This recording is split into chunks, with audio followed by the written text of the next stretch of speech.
समन्ता चक्रवालेषु अत्रा गच्छन्तु देवता सद्धम्मं मुनिराजस्स सुनन्तु सग्ग मोक्खदं धम्मश्रवण कालो अयं भदन्ता धम्मश्रवण कालो अयं भदन्ता धम्मश्रवण कालो अयं भदन्ता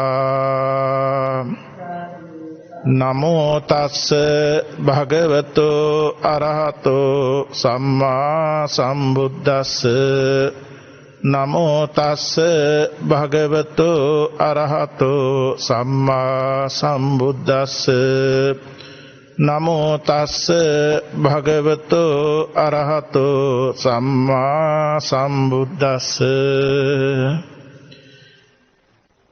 किस्मिं लोको भिक्खवे सति किं उपादाय किं अभिनिविस्स सक्काय दिट्ठि उपपज्जति थी रूपे को भिक्खवे सति रूपं उपादाय रूपं अभिनिविस्स सक्काय दिट्ठि उपपज्जति वेदनाय सति वेदनं उपादाय वेदनं अभिनिविस्स सक्खाय दिट्ठि उपपज्जति संज्ञाय सति संज्ञं उपादाय संज्ञं अभिनिविस्स सक्खाय दिट्ठि उपपज्जति संकारेषु सति संकारे उपादाय संकारे अभिनिविस्स सक्खाय दिट्ठि उपपज्जति विज्ञाने सति विज्ञानं उपादाय विज्ञानं अभिनिविस्स सक्खाय दिट्ठि उपपज्जति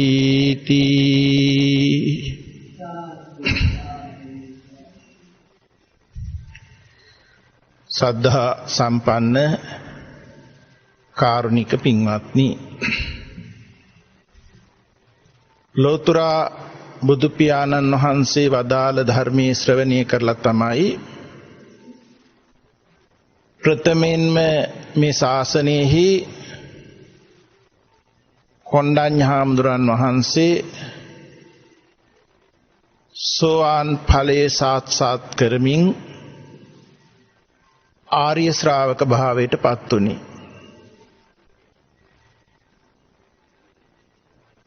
ඒ නිසා ධර්මයේ ශ්‍රවණය කිරීම ධර්මයේ සාකච්ඡා කිරීම උතුම් මංගල කරුණු බවට දේශනාවේ පෙන්නනවා. මෙවැනි බුද්ධෝත්පාද කාලයක භාග්‍යතුන් වහන්සේ වදාළ ධර්මයේ ශ්‍රවණය කරමින් ඊට අනුව යෝනිසෝ මනසිකාරයේ පවත්තලා ජීවිතය තුලින් ඒ ධර්ම අවබෝධය ලබා ගන්නවා නම් සසර ඉපදෙමින් මැරෙමින් ඉපදෙමින් පැමිණියා වූ ගමනේහි මේ ජීවිතේ තමයි වාසනාවන්තම ජීවිතය. සියලු කරුණු සම්පූර්ණ වෙලා ඇති මේ ජීවිතයේ තුල අපි හැම කෙනෙකුටම පුළුවන්කමක් තියෙනවා ඒ ධර්ම අවබෝධය ලබා ගන්න. ඒ නිසා පින්වතුන් හොඳ චිත්ත ඒකාග්‍රතාවකින් යුක්තව දේශනා වෙන ධර්මයේහි විමර්ශනාත්මකව ධර්මයේ ශ්‍රවණය කිරීමට අවශ්‍ය වෙනවා. අද ධර්මානුශාසනාවේ මාතෘකාව සංයුක්ත නිකායේ කන්ද සංයුක්තේ දිට්ඨි වග්ගේන සක්කාය දිට්ඨි සූත්‍රයයි. මේ සක්කාය දිට්ඨිය කියලා කියන්නේ මේ පරිහරණය වෙන රූපයත් රූපේ පරිහරණය වෙන සිතුවිලිත් රූප නාමයන් බඳුන් වෙන්නා වූ විඥානයත් කියන මේ පංචස්කන්ධය මමය මගේය මා වසඟෙහි තියන්න පුළුවන් කියලා පිළි අරගෙන තියෙන දැඩි ආත්ම දෘෂ්ටියයි. මේ දෘෂ්ටිය නිසා මේ සත්‍යයා සසරටම බැද තබන සංයෝජන බැමි 10න් මුලින්ම පෙන්වන සංයෝජන ධර්මයේ වෙනවා. මේ සක්කාය දිට්ඨිය ගැන අපි තේරුම් ගන්න අවශ්‍ය කරන්නේ ජාතියක් වශයෙන් උපතක් ලබන්නේ මම වෙමි කියන මතයක ඉන්නවා. උපත ලැබුවා වූ ජීවිතයේ තුල ජරාව නොහොත් දිරීමටපත් වෙන්නේ මම මගේ මහලු භාවයේ කියන මතයක ඉන්නවා. ලෙඩ රෝග වලට බඳුන් වෙනකොට ලෙඩ රෝග වලට බඳුන් වන්නා තමා කියන මතයක ඉන්නවා. ව්‍යාධිය පවරා ගන්නවා. ආයු ගෙවෙනකොට මරණයටපත් වෙනකොට ජීවත් වන්නා තමා කොටගත් නිසාම මැරෙන්නේ තමා කියලා ගන්නවා. මේ නිසා ජාතිය ජරාව ව්‍යාධිය මරණයට පවරා ගන්න වෙන්නේ බඳුන් වෙන්න වෙන්නේ මේ සක්කාය දිට්ඨිය නිසායි. ජාතිය ජරාව ව්‍යාධිය මරණයට බඳුන් නොවන්න ජාති ජරා ව්‍යාධි මරණ ඉක්මවා යන්න මේ සක්කාය දිට්ඨියෙන් මිදෙන්න වෙනවා. ඒ නිසායි අපිට මේ සක්කාය දිට්ඨිය ඇතුළු අනිකුත් සංයෝජන බැමි ගැන කතා කරන්න වෙන්නේ තේරුම් ගත යුතු වෙන්නේ. ඒ නිසා සත්‍ය සසරට බැඳ තබන සංයෝජන බැමි 10න් මුල්ම බැම්ම සක්කාය දිට්ඨියයි. සංයෝජන බැමි 10 කියන්නේ සක්කාය දිට්ඨි, විචිකිච්ඡා, සීලබ්බත පරාමාස, කාමරාග, ව්‍යාපාද, රූපරාග, අරූපරාග, මාන, උද්ධච්ච, අවිද්‍යාව කියන 10යි. මෙයින් සක්කාය දිට්ඨි, විචිකිච්ඡා, සීලබ්බත පරාමාස, කාමරාග, ව්‍යාපාද කියන සංයෝජන බැමි පහත කොටසට අයත්යි සැලකෙන බැවින් ඕරම් භාගීය සංයෝජන බැමි 5 නමින් හැඳින්වෙනවා. රූප රාග, අරූප රාග, මාන, උද්ධච්ච, අවිද්‍යාව කියන සංයෝජන බැමි 5 ඉහළ කොටසට අයත්යි සැලකෙන බැවින් උද්ධම් භාගීය සංයෝජන බැමි නමින් හඳුන්වනවා. මුලින් මතක් කළා මේ සංයෝජනීය කියලා කියන්නේ සත්‍යය සසරින් මිදෙන්නට නොදී සසරටම බැඳ තබන රැහැන් 10ක් වැනි ස්වභාවයක් අපිට වස්තු කොට පෙන්වන්න නොහැකි වුණත් මානසිකව බැඳ තබන ස්වභාවයක් ගති ස්වභාවයක් දේවතා සංයුක්තේහි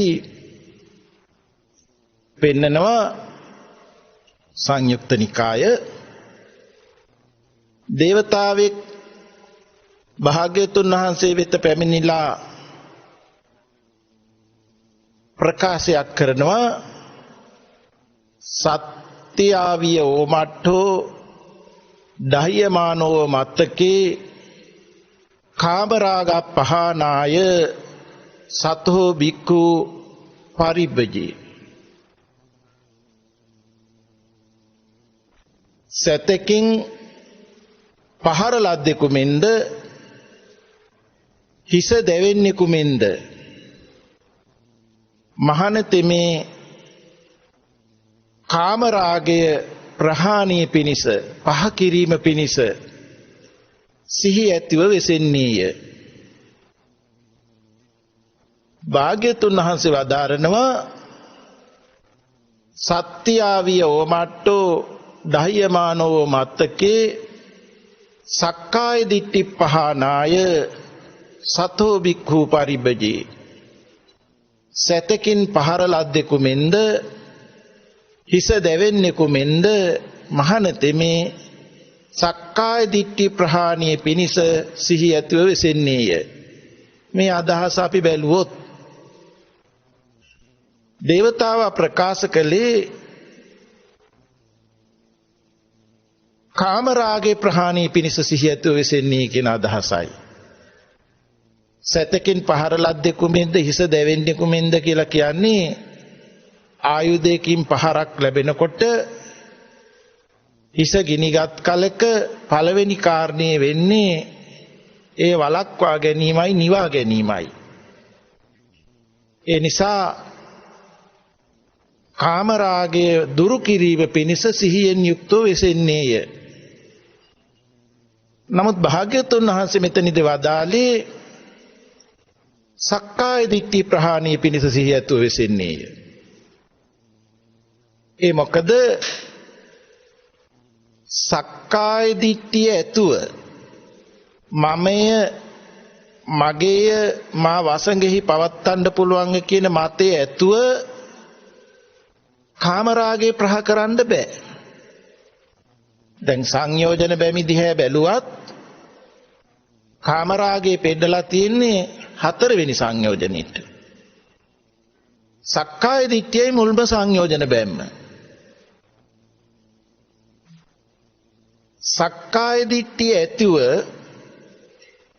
කාමරාගේ පහකරන්න ගිය ක්‍රමේ තමයි ලෞකික රූපාවචර අරූපාවචර ධ්‍යාන වලට සමවැදීම. පින්වතුන් හොඳින් බුද්ධ චරිතය කියවලා තියෙනවා.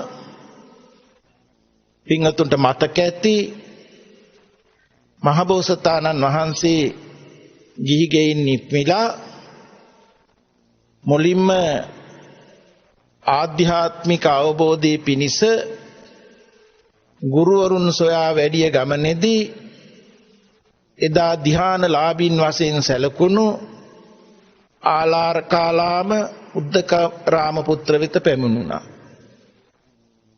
ආලාරකාලාම අරූපාවචර 3 වෙනි ධ්‍යානයේ වෙන ආකින්චඤ්ඤා යතනෙට සිත පිහිටවන්න පුළුවන්කමක් තිබුණා. කිසිවක් නැත කියන තැනට. ආත්පසීම නිමිත්තක් නැහැ. කිසිවක් නැත කියන සංඥාව තුල තමයි පිහිටලා තියෙන්නේ. උද්දකරාම පුත්‍ර අරූපාවචර ධානයේ 4 වෙනි ධානයේ වන නේව සංඥා නා සංඥා තලයට සිත පිහිටවන්න පුළුවන්කමක් තිබුණා. ඒ කිසිවක් නැත කියන සංඥාවත් ඉක්මෝලා ඇත්තේත් නැති නැත්තේත් නැති තත්යකට සිවුම්ව පිහිටියා. නමුත් බෝසතාණන් වහන්සේ ඒ ධ්‍යාන සමාපත්තීන් වලට සමවැදිලා පෙන්නලා තමන් වහන්සේ සොයා යන විමුක්තිය නොවේයි කියලා ඒ අවස්ථාවෙන් ඉක්මවා කුසලයේ කුමක්ද සත්‍ය කුමක්ද කියලා තවත් ගවේෂණය කළා. සොයමින් වැඩියා. එතන අපි මතක් කළේ සක්කාය දිට්ඨිය ඇතුව කාමරාගය ප්‍රහාණය කළන්න ගියොත් අරූපාවචර ධානයේ අවසාන අවස්ථාව වුණත් ආත්ම දෘෂ්ටියෙන් සහිතයි. ඒ නිසා ජීවිත අවසානයේ දක්වාම මේ ධ්‍යාන සමාපatti ආරක්ෂා කරගෙන ධ්‍යාන ප්‍රත්‍යයෙන් ඒ නේව සංඥා නා සංඥා තලීපත ලැබුවත් කල්ප ගණන් ගත වෙනකොට ඒ ධ්‍යානයේ පිරිහිලා නැවත යටපත් වුණා වූ ඒ කාමරාගේ ඉදිරිපත් වෙලා දුගතියක වත් උපදින්න පුළුවන්කමක් තියෙනවා. නමුත් ඒ තත්යකටපත් උනේත් බොහෝම කැපකිරීමකින් වීරියකින් මහන්සියකින්. නමුත් ලෞකිකයි. එක්තරා ආකාරයක ලෞකික සැපතක්. ඒ නිසා භාග්‍යවතුන් වහන්සේ අපට ලෞකිකත්වයේ ඉක්මා යන ලෝකෝත්තර සැනසීමක් සාක්ෂාත් කර ගැනීමට තමයි මේ සක්කාය දිට්ඨි ප්‍රහාණය කිරීම කියන තැනකින් සක්කාය දිට්ඨිය දුරු කිරීම කියන තැනකින් පටන් ගත්තේ. එය ලෞකික සීලයටවත් ලෞකික සමාධියටවත් අදාළ නොවන ලෝකෝත්තර ප්‍රඥාවට ඉදිරිපත් වෙන දකින ධර්මතාවයක්. ඒ නිසා සීල සමාධි ප්‍රඥා කියන ත්‍රිශික්ෂාවත් ඒ අනුවයි ඉදිලා තියෙන්නේ. එතකොට සක්කාය දිට්ඨිය කියලා කියන්නේ මේ පරිහරණය වෙන සතර මහා ධාතුන් හා සතර මහා ධාතුන්ගෙන් හටගන්නා වූ සිරුරත් ඒ සිරුර පරිහරණය වීමට ප්‍රත්‍ය වේලා තියෙන සිතුවිලි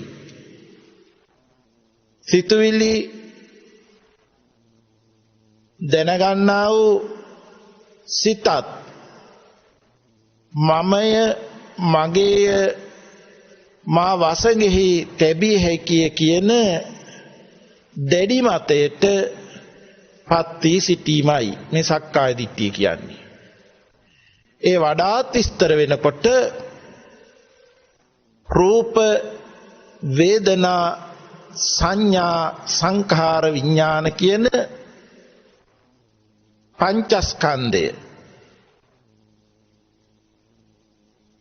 මමය මේ ස්කන්ධ පංචකේ මමය මම පංචස්කන්ධය මම තුල පංචස්කන්ධය ඇත පංචස්කන්ධය තුල මම ඇත කියලා පිළිගැනීමකටපත් වෙනවා.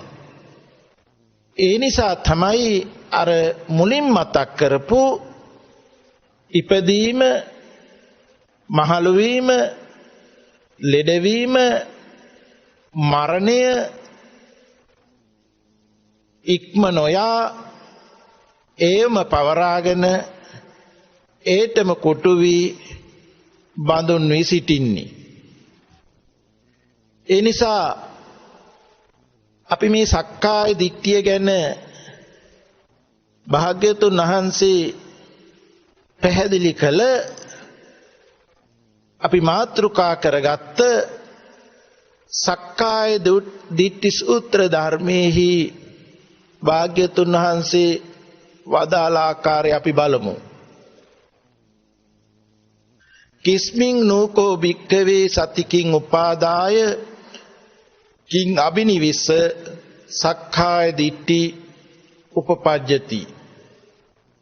මහණෙනි, කුමක් ඇති කල්ලි කුමක් ඇසුරු කොට කුමක් ප්‍රත්‍ය කොට සක්කාය දිට්ඨි උපදීද? එයින් අපට පෙන්වන්නේ කුමන හේතුවක් නිසා මේ සක්කාය දිට්ඨිය උපදීද? භික්ෂුන් වහන්සේලාගේ මේ ප්‍රශ්නේ අහනකොට භික්ෂුන් වහන්සේලා උත්තර දෙනවා, වහන්ස අපගේ දහම් හෝ භාග්‍යතුන් වහන්සේ මුල් කොට ඇත්තාහ. ඒ පෙන්වන්නේ භාග්‍යතුන් වහන්සේම අපි කෙරෙහි අනුකම්පාවෙන් මේ කරුණ පැහැදිලි කර දෙනසේක්වා කියන අදහසයි භික්ෂුන් වහන්සේලා ඒ අවස්ථාවේ ප්‍රකාශ කර සිටියේ. බුදුරජාණන් වහන්සේ වදාරනවා, රූපේ කෝ භික්ඛවේ සති රූපං උපාදාය රූපං අබිනිවිස්ස සක්කාය දිට්ඨි උපපජ්ජති. මහණෙනි, රූපේ ඇති කල්ලි රූපේ ඇසුරු කොට රූපේ ප්‍රත්‍ය කොට සක්කාය දිට්ඨි උපදී. එතකොට අපිට එතන පේනවා සක්කාය දිට්ඨිය උපදින්න එක හේතුවක් රූපේ වෙන බව. මොකද මුලින් පැහැදිලි කළා රූප, වේදනා, සංඥා, සංකාර, විඥාන කියන පංචස්කන්ධය තමයි මමේ මගේ මා වසඟෙහි තියන්න පුළුවන් කියලා ගන්නෙ කියලා. එතකොට එයින් එකක් තමයි රූපය. ඒ කොටස අපි මෙතනදී පැහැදිලි කරනවා. රූපේ හේතු කොට රූපයක් නිසා රූපේ ප්‍රත්‍ය කරගෙන සක්කාය දිට්ඨිය උපදී කියන වචනේ. එතනදී ඒ අබිනිවිස්ස කියලා කියන්නේ රූපේම පතනවා. මේ පරිහරණය වෙන රූපේම හොඳයි කියලා හිතනවා. එහෙම නැත්නම් රූපය තණ්හා දිට්ඨි මානෙන් ඇලීමකින් මම වෙමි කියන මතයකින් මැනීමකින් බැසගෙන සිටිනවා. මේක ධර්මයේහි රූපං අභිනන්දති රූපේ පතයි අභිවදති මනවයි කියයි අජ්ජෝසාය තිට්ඨති බැසගෙන සිටී කියන වචනේනොත් භාග්‍යතුන් වහන්සේගේ දේශනාවේ පැහැදිලි කරලා තියෙනවා. ඒ නිසා මෙතන මුලින්ම අපි මේ රූපේ ගැන තේරුම් කරගන්න අපි උත්සාහ දරමු. සංයුක්ත නිකායේ උපාදාන පරිවර්ත සූත්‍රයේහි මේ රූපේ ගැන භාග්‍යතුන් වහන්සේ වදාරලා තියෙනවා, කතමංච භික්ඛවේ රූපං. මහණෙනි, රූපේ කවරේද? චත්තාරෝච මහා භූතා චතුන්නංච මහා භූතානං උපාදාය රූපං ඉදං උච්චති භික්ඛවේ රූපං. සතර මහා භූතයෝද සතර මහා භූතයන් නිසා පවත්නා රූපද මහණෙනි මේ රූපයයි කියනු ලැබේ. අපි බලමු. සතර මහා භූත කියලා කියන්නේ පඨවි ධාතුව, ආපෝ ධාතුව, තේජෝ ධාතුව, වායෝ ධාතුව කියන හතර ආකාරයටයි. මෙතනදී පඨවි ධාතුව කියලා කියන්නේ තද කරන ස්වභාවය. එතකොට තද කරන තද බව. දැන් තද බව කියනකොට සාපේක්ෂව මෘදු බවත් ඇතුළත් වෙනවා. මොකද තද මෘදු දෙක එකිනෙකට සාපේක්ෂවයි කතා කරන්නේ. ඊළඟට ආපෝ ධාතුව ගලන වැగిරෙන ස්වභාවය. එතකොට කැටි කරන ස්වභාවයත් සාපේක්ෂව කතා කරන්න වෙනවා. තේජෝ ධාතුව දවන, තවන, දිරවන, පැසවන ස්වභාවය. එතකොට එහි සිහිල් බවකුත් අඩංගු වෙනවා. අඩු වැඩි වශයෙන්. වායෝ ධාතුව තල්ලු කරවන, සොලවන, පුම්බවන, හකුලන ස්වභාවය වායෝ ධාතුව වශයෙන් හඳුන්වනු ලබනවා.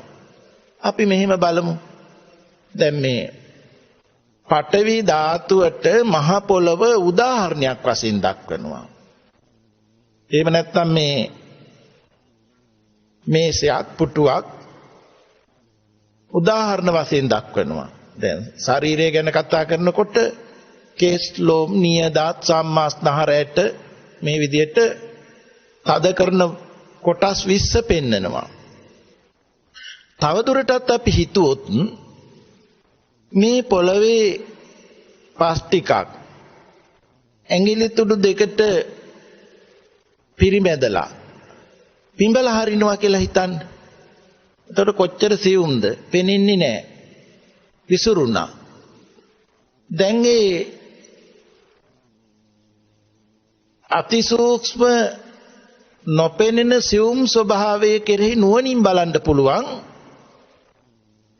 යම් තද කරන ස්වභාවයක් අඩංගු වුණා නිසා තමයි රාශි වෙනකොට රළු භාවයේ කියන එක හඳුනා ගන්න, දැනගන්න හැකියාවක් තියෙන්නේ.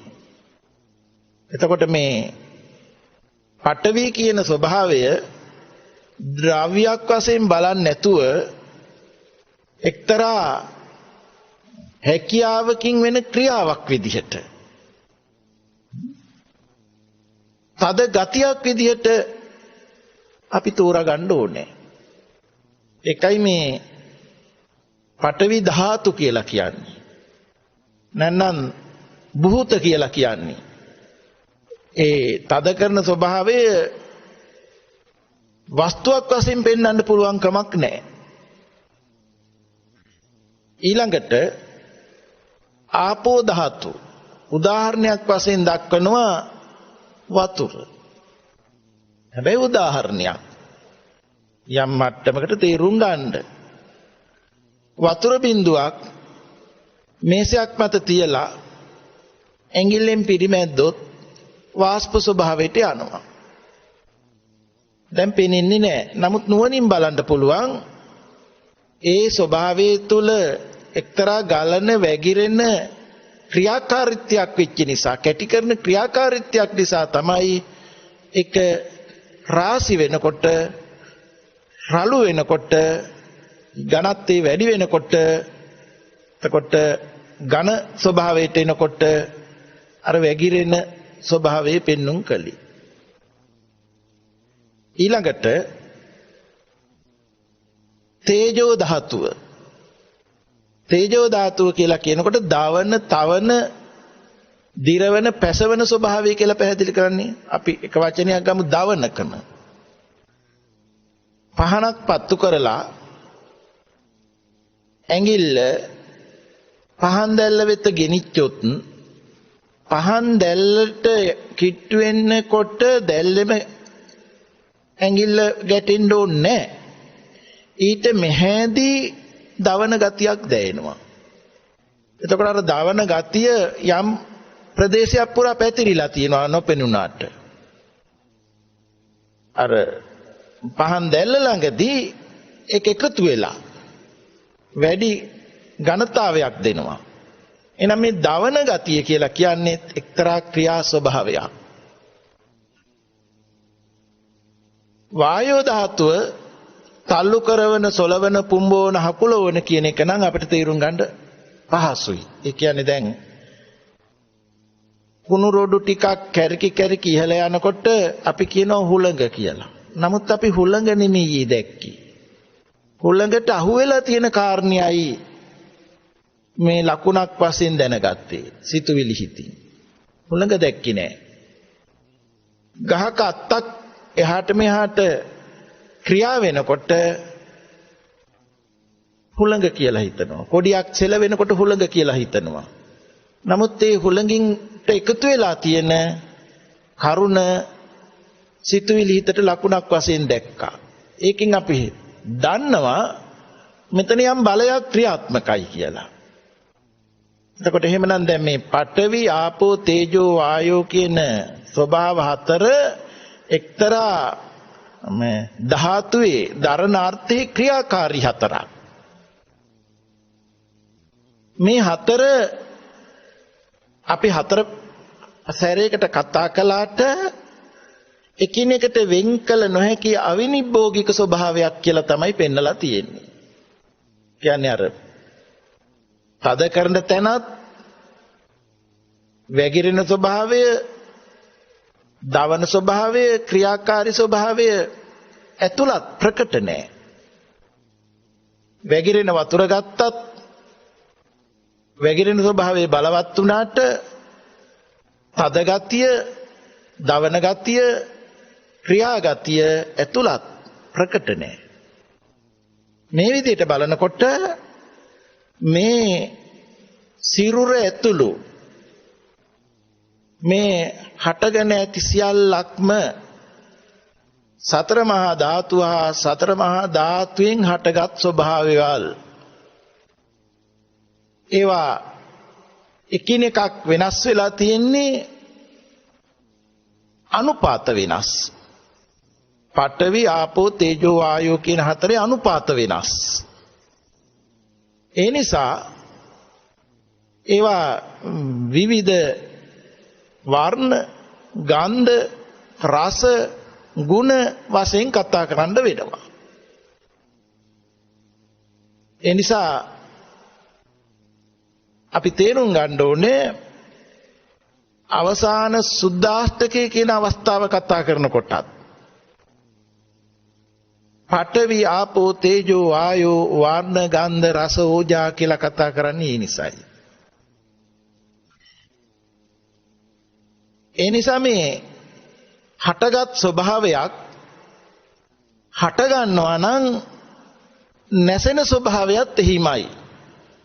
එතකොට මේ පඨවි ආපෝ තේජෝ වායෝ කියන හතර මහා ධාතුවෙන් හටගත් ස්වභාවයවල් තියෙනවා කියන්නේ හට ගන්නවා නම් නැසෙනවාමයි. ඒ නිසා භාග්‍යවතුන් වහන්සේ වදාරනවා රූපම් භික්ඛවේ අනිච්ඡං. මහණෙනි රූපය අනිත්‍යයි. රූපයගේ හට ගැනීමට නැත්නම් ඉපදීමට යම් හේතුවක් වෙනවා නම් ප්‍රත්‍යක් වෙනවා නම් ඒ හේතුව ද අනිත්‍යයි. ඔන්න ඔය වචنين අපිට තේරුම් ගන්න පුළුවන්. එතකොට සතර මහා ධාතුවා සතර මහා ධාතුවෙන් හට ගන්නා වූ ස්වභාවයල් නිරුද්ධ වෙනවා කියන වචනේ. අපි පුංචි උදාහරණයක් දීලා බලනවා.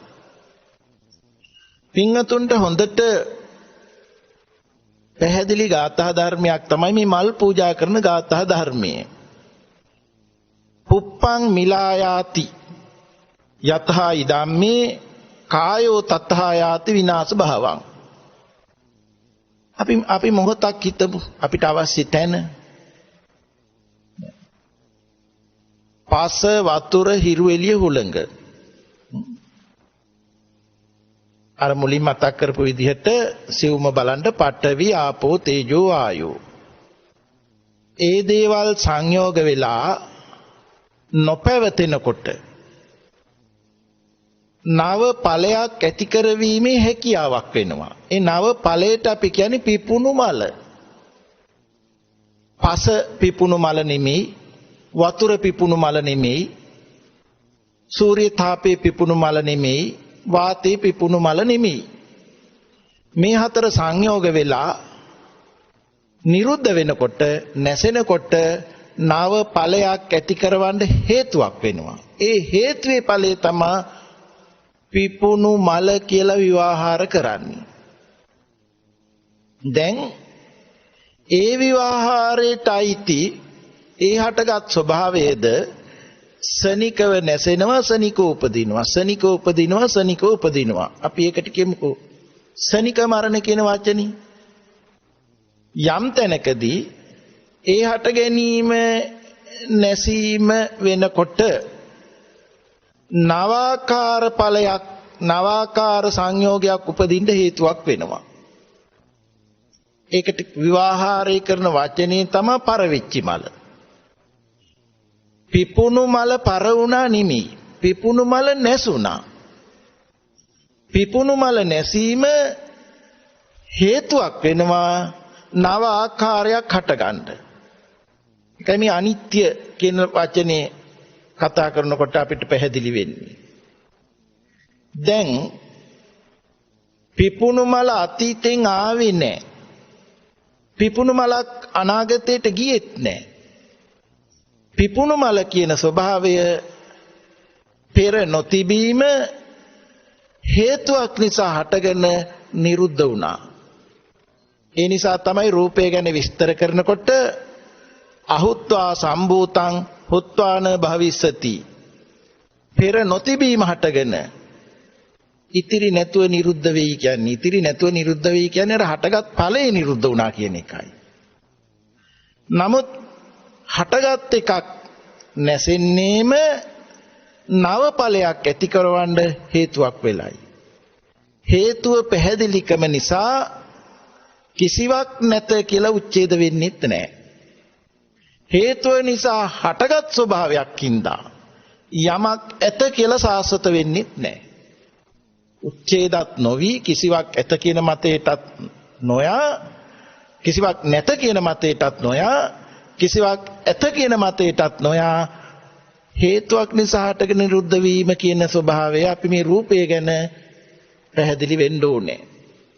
දැන් අපි බලනවා පුප්පා මිලායාති යතා ඉදම්මේ කායෝ තතහ යාති විනාශ භාවං.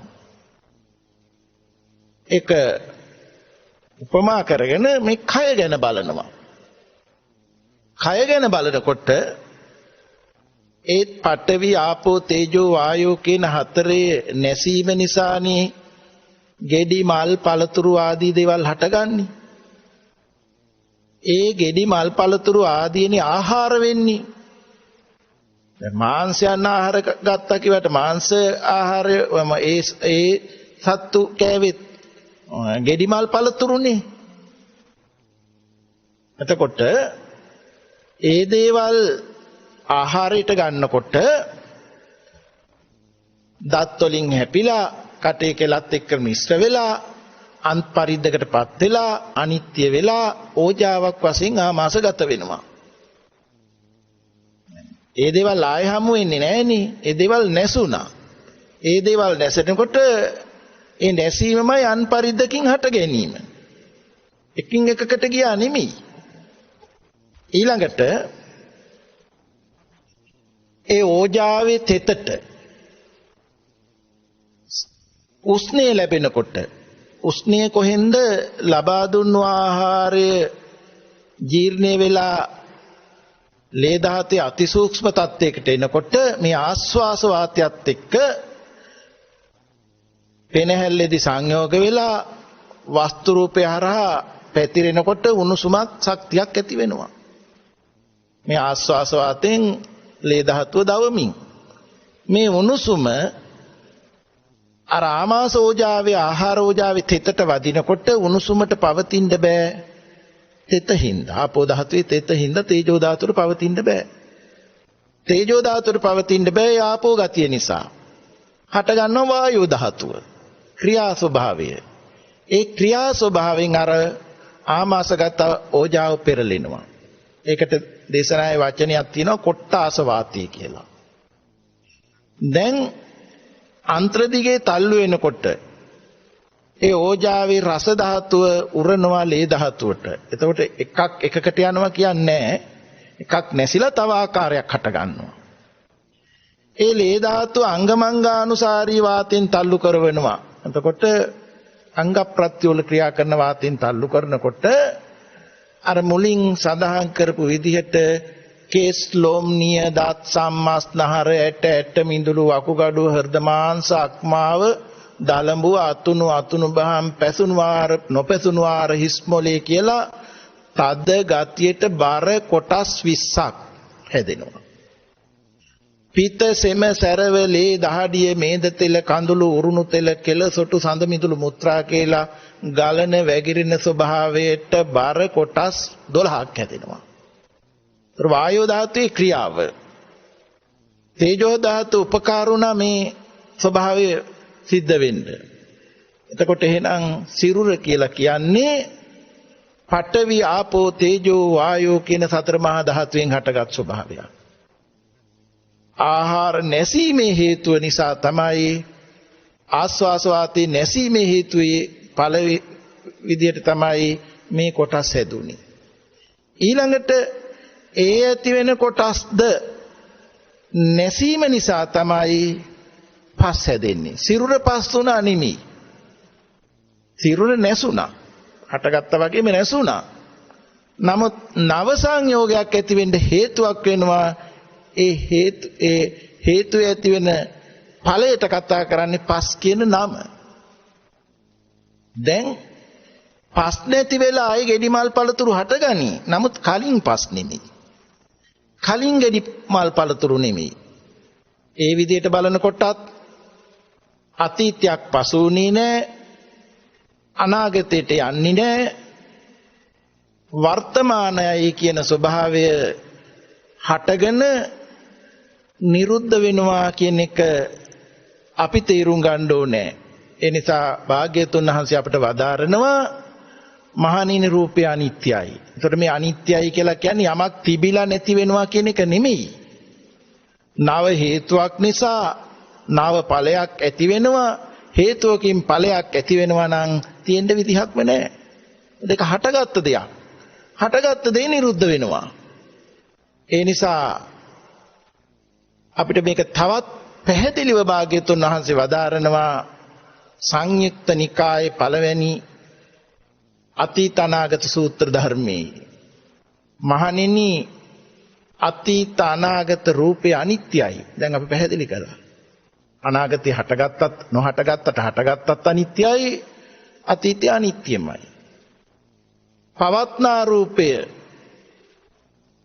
අනිත්‍යතාවය පිළිබඳ කවර කතාවක්ද කියලා. ඒ දෙක අවබෝධ කරගෙන අපි එන්න ඕනේ මේ මොහොතෙහි හටගන්නා වූ අනිත්‍යතාවය පිළිබඳව. ඒ නිසා රූපේ බව දන්නේ. රූපේ ස්වභාවයම හට ගැනීම නිරුද්ධ වීමමයි. ඒ නිසා රූපය අනාත්මයි. රූපේ කෙනෙක් නොවි. මේ ධර්ම කොටස පින්වතුන් හොඳින් සම්මර්ෂණය කරගෙන හොඳ එකඟතාවයකින් මේ විස්තරේ බලන්න නැතුව ඊළඟට බලන්න ආස්වාසේ නිරුද්ධයි. ආස්වාසේ හට ගන්නවා නිරුද්ධ වෙනවා. ඒකේ මුල පෙන්වන්න බෑ හට ගන්නවා. ඒ වගේම නිරුද්ධ වෙනවා. ආස්වාසේ ප්‍රස්වාස වෙනවා නෙමෙයි. ප්‍රස්වාසයක් හට ගන්නවා. අපි මුලින් මතක් කළානේ උණුසුමයි තෙතයි අතරින් වාතයක් ඇතුළේ ක්‍රියාවට යෙදෙනවා කියලා. එතකොට ඒ ක්‍රියාව ප්‍රස්වාසේ නිරුද්ධයි. එතනනුත් අපිට අවබෝධ කරන්න පුළුවන් හට ගන්නා වූ දෙයක් නිරුද්ධ වෙනවා කියන ධර්මතාවය. එතකොට අපි බණ අහනවා මෙනෙහි වෙන්න ඕනේ ප්‍රායෝගිකව මේක ඉදිලා බලන්න ඕනේ මේ අනිත්‍යයි කියන ස්වභාවය අපි අවබෝධ වෙන්න. නිට්ටයයි කියන ස්වභාවය පහ වෙන්න. ඊළඟට මේ සංයුක්ත නිකායේ ආනන්ද සූත්‍ර ධර්මයේහි මේ රූපය සක්කාය දිට්ඨිය ඇති වෙන්න ප්‍රත්‍ය වෙන හැටි. ඒතර මේ සක්කාය දිට්ඨිය කියලා කියන්නේ එක්තරා ආකාරයකට මේ රූපයාගේ යතහ භූත ස්වභාවය ඇත්ත ඇති හැටිය නොදැක්ක. රූපේට නමක් කියනකොට නම අපි බාහිරින් අහගත්තේ නමට අයිති දෙයක් ඇතේ කියලා පිළිගන්නකම. ඒ ඇතේ කියන ගතිය කොහෙන්ද? ඒක සංසාරේ පහ නොවුණු නිදිගත් ක්ලේශ ධර්මයක්. ඒක ditthi අනුසය කියන නමින් හඳුන්වනවා. සක්කාය දිට්ඨියක් ඇති කරන ගතිය. බාහිරින් නමක් කියනකොට යමක් කරබය නමක් කියනකොට නමට අයිති දෙයක් ඇතේ කියලා තමයි මේ සිතුවිලි හිතාරා පිළිගන්න වෙන්නේ. නමුත් මේ නමක් කීව එකේ යථා ස්වභාවය මොකද්ද? හේතුවක් නිසා හටගෙන නිරුද්ධ වෙන ධර්මයක්. එතන වැහෙනවා. ඒ නිසා ඒ ආනන්ද සූත්‍ර ධර්මයේ අපිට පෙන්නලා තියෙනවා මන්තානි පුත්ත පුන්න තෙරුන් වහන්සේ විසින් ආනන්ද හාමුදුරන් වහන්සේට වදාළ අන්දම එවැත්නි ආනන්දේනි මම වෙමි යන හැඟීම තෘෂ්ණා දෘෂ්ටි මාන ප්‍රපංච නිසා වෙයි නොනිසා නොවේ. එතකොට මෙතන දෘෂ්ටි කීවේ අර වරදවා පිළිගන්නකම. ඒ නිසායි බැඳෙන්නේ තෘෂ්ණා. මාන කියන්නේ මැනෙනවා. මමයි අවටයි කියලා මැනෙනවා. එතකොට යථා ස්වභාවය නොදැක. එය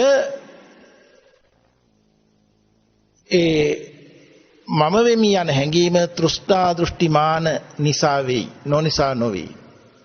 කුමක් නිසා මම වෙමි වේද නොනිසා නොවේද? රූපේ නිසා මම වෙමි වෙයි. ඒකට ඒ රූපේ නිසා කියන්නේ රූපේ මම නොවුනට රූපේ හේතුවක් වෙනවා මේ මම වෙමි කියන මතය ඇති වෙන්න. ඒ නිසා ඒ සමගම පෙන්නනවා වේදනාව සංඥාව සංකාරය විඥානියත් මෙතෙන්ට ප්‍රත්‍ය වෙන හින්දා. ඒ කියන්නේ සිතුවිලි හිත හරහා නෙමේ හැඳිනීම දැන ගැනීම ඇති උනේ. ඒ නිසා වේදනාව නිසා සංඥාව නිසා සංකාරය නිසා විඥානි නිසා මම වෙමි යන හැඟීම වෙයි නොනිසා නොවේ කියලා. අපි තව ටිකක් තවත් අපි පැහැදිලි කරගන්න බලමු. මේ ජාති හට ගැනීම එක හේතුවක් රූපේ පැත්ත දෙමව්පියන්ගේ ප්‍රත්‍ය. තවත් හේතුවක් පුරාණ කර්මය කියලා අපිට උගන්වනවා.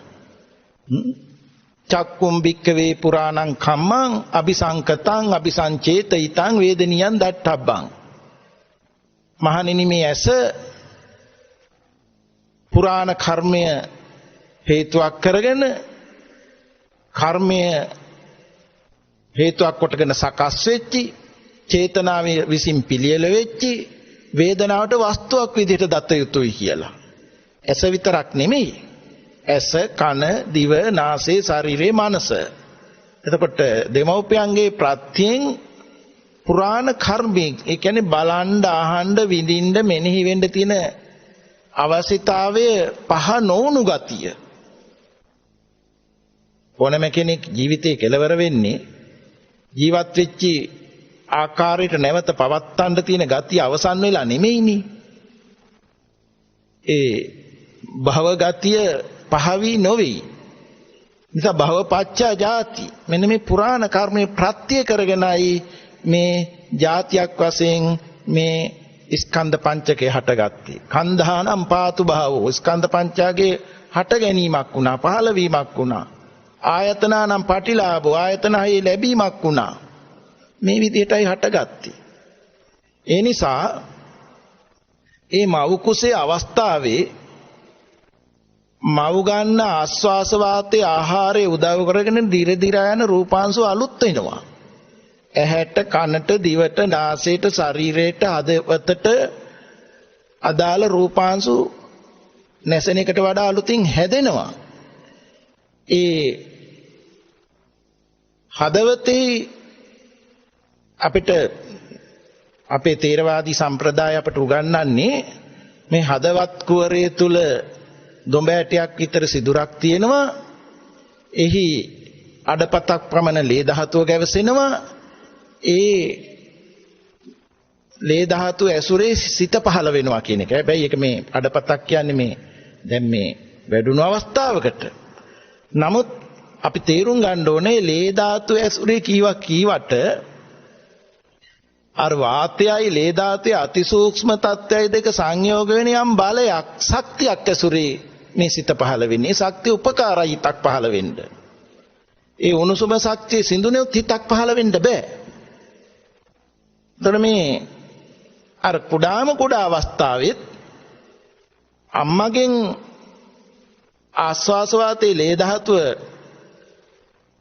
ලැබෙනකොට ඒ ශක්තිය ඇසුරේ වස්තු රූපයේ ඇසුරේ මේ පුරාණ කර්මයට අනුව සිතුවිලි හිත් පහළ වෙනවා. දැන් ওই වෛද්‍ය විද්‍යාවෙන් උනත් එතන ආරම්භයේදී යම් ගැස්මක් පේනවා කියනවා. මුල ගැහිමක් පේනවා කියනවා. එතකොට ඒකේ මූලයේ ක්‍රියාත්මකයි. ඊළඟට ඒ වැඩෙනවා කියලා කියන්නේ අර රූපාංශු වැඩි වෙනවා, සෛල තීරු වැඩි වෙනවා. එතකොට දැන් නවීන විද්‍යාවෙනුත් එක කතා කරනවා. එතකොට මේ බාහිර ආවේගයන්ට ප්‍රතිචාර දක්වනවා කියලා පෙනෙනවා කියලා. ශබ්දයට, සීතෝෂ්ණ වලට. නමුත් අපේ ධර්මයේ ඊට වඩා හොඳින් ඒක පේනවා, පෙන්නලා තියෙනවා. මේ අටුවාවල අම්මා උණුසුම් දෙයක් ගත්තත් සීතල දෙයක් ගත්තත් ඒ දරුවාට දැනෙනවා කියන එක. ප්‍රතිචාර දක්වනවා කියන එකක් වැඩිගෙන එනකොට. ඒ නිසා ඒ කාලයේ තුල මේ ස්කන්ධයන් ඉපදෙමින් නැසුමින් ඉපදුනේ භවගතිය නිසා. දැන් මව් කුසෙන් බිහි වුණාට පස්සේ අම්මගේ සම්බන්ධය අතහැරෙනවා. අතහැරලා ප්‍රස්වාස ආස්වාස වෙනවා. ඇතුළ කිලුට පිට වෙනවා, පිටින් ආස්වාසය ඇතුල් වෙනවා. මව් කුසේ පටන්ම සැකසියාපු ලේ ධාතුවේ අතිසූක්ෂම తত্ত্বය ආස්වාස වාතයත් එක්ක සංයෝග වෙලා දැන් පෙනහළු ක්‍රියාව වෙන්න පටන් ගත්තා. වස්තු රූපේ හරහා උණුසුම ශක්තිය ඇති වෙනවා. එතකොට මේ සංයෝගයේ මුළු ශරීරේ පුරාම රූපාංශ වල උණුසුම ශක්තිය ගෙන දෙනවා. මේ විදිහට යම් තැනකදී මේක ප්‍රස්වාස වෙනකොට ආස්වාස නොවුනා නම් සීතල වෙනවා ඉපදෙනකොට. ඒ නිසා තමයි මේ ගැන විශේෂයෙන් අවධානය යොමු කරන්නේ ආස්වාස ප්‍රස්වාස ක්‍රියාව වෙනවද කියලා. දැන් ඇස කන දිව නාසය ශරීරය අර මලානික වෙන්න ගිය තත්ත්වය අලුත් වුණා. දැන් අපි බලමු ඒ එක ප්‍රසාදයක් අපි කතා කරන ඒ ප්‍රසාදයට බාහිර වර්ණයක් සටහනක් ආලෝකයේ උදව්වෙන් වැටෙනවා. වැටෙනකොට ඊට අදාළ යම් හැඳිනීමක් දැනගැනීමක් වෙනවා, හැඳෙන්නේ නැහැ. අද අපි දන්න දත්ත හිතෙන් දෙන්නේ නැහැ. නමුත් ප්‍රසාදයන් චක්කු ප්‍රසාදයට ආලෝකය උදව්වේ වර්ණ සටහන වැටෙනකොට එතන යම් කම්පනයක් වෙනකොට ඊට අදාළ සිහිවීමක් දැනගැනීමක් වෙනවා. මොකද මෙහෙම රූපයයි සිතුවිලි හිතයි අන්‍යෝන්‍ය ක්‍රියා වෙන විදිහට තමයි මේක සැකසුනේ මුල ඉඳලාම. ඒ න්‍යාය අතේරුණේ නැහැ.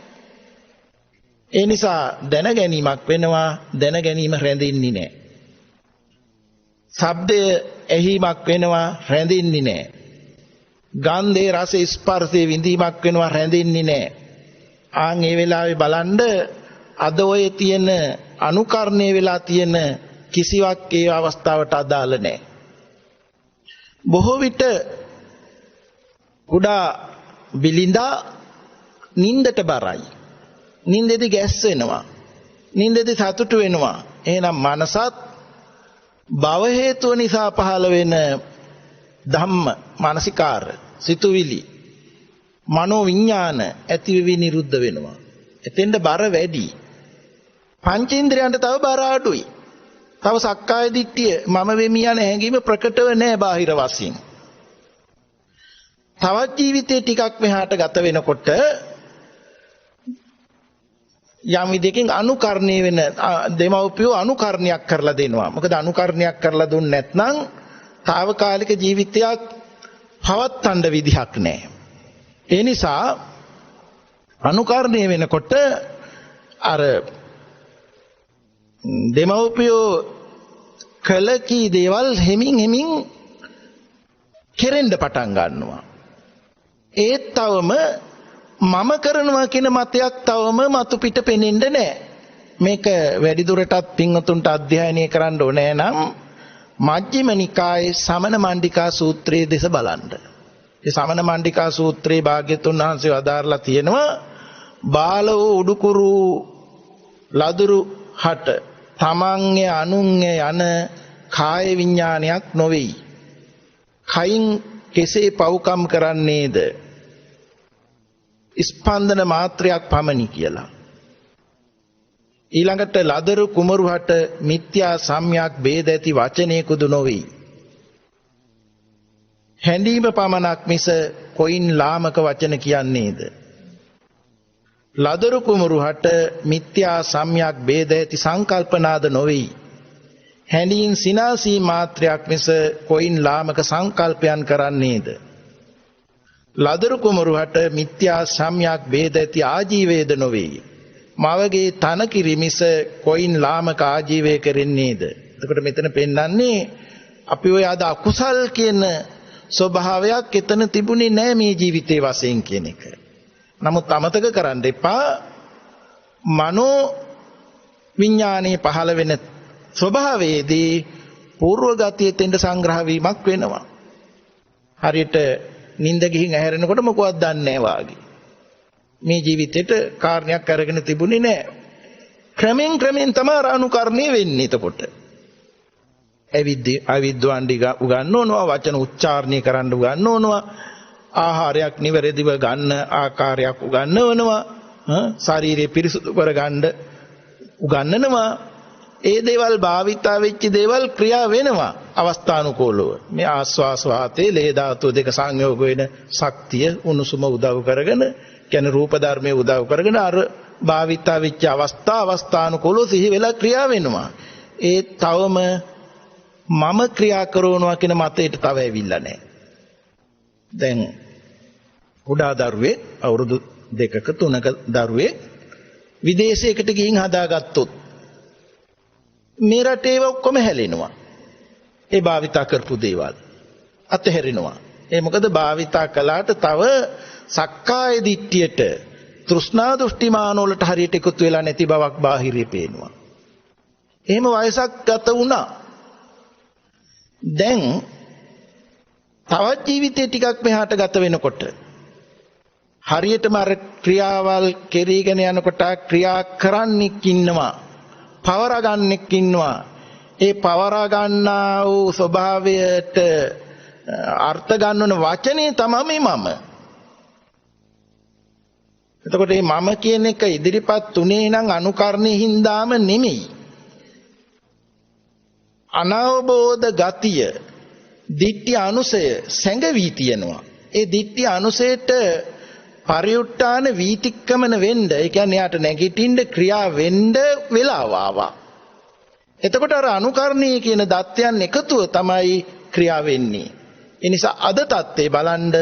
එතකොට මගේ බඩගින්නට මම ආහාර ගන්නවා මට හොඳයි. එහෙම නැත්නම් මගේ දත් කිලුට වෙලා තියෙනවා, මම දත් මදිනවා, මගේ දත් පිරිසුදු වුණා.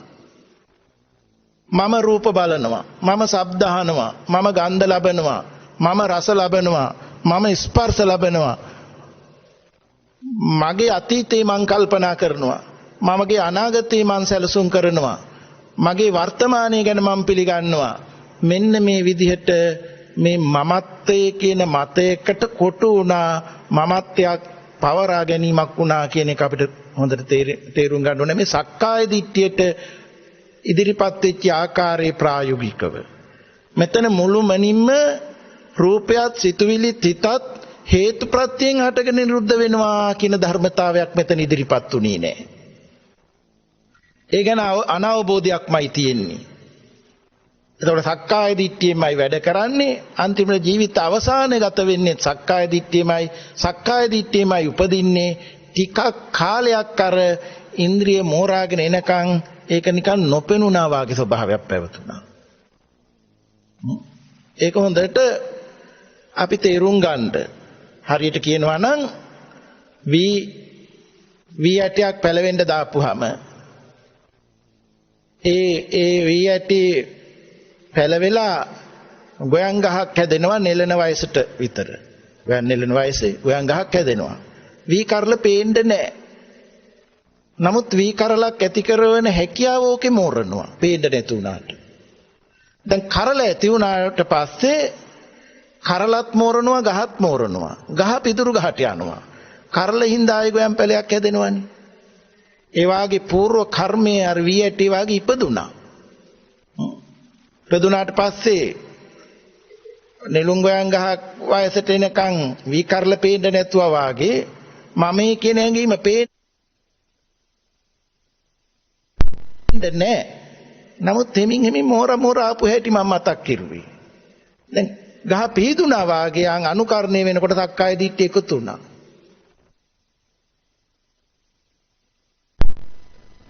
දැන් සක්කාය දිට්ඨිය මතම මම වෙමි කියන මතයෙන්ම වැඩ කරනවා. ගහනම් පිදුරු ගහට යනවා සිරුර.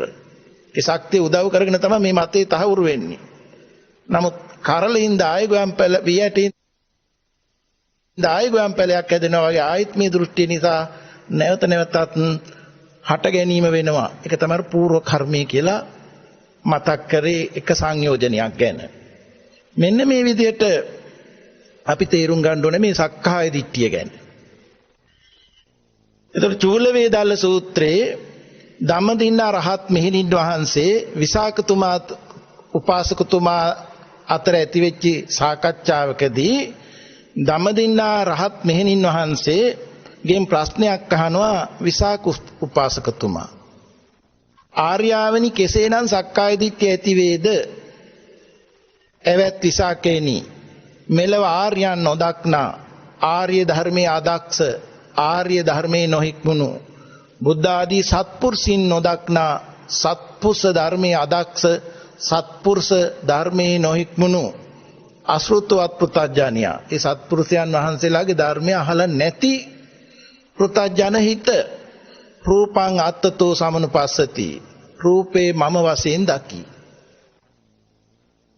රූපවන්තං වාත්තානං මම රූපවත්යයි දකි. අත්තනිවා රූපං මම තුල රූපේ දකි. රූපස්මින් වාත්තානං රූපෙහි මම දකි. එහෙම වෙනකොට වේදනාව සංඥාව සංකාරය විඥානයත් මෙතෙන්ට ඇතුළත්නේ. නැතිනම් මේ දකින්න බෑනේ. ඒ නිසා මේ සක්කාය දිට්ඨිය 20 ආකාරයක් වෙනවායි කියලා 20 ආකාර සක්කාය දිට්ඨියක් ගැන පැහැදිලි කරලා තියෙනවා.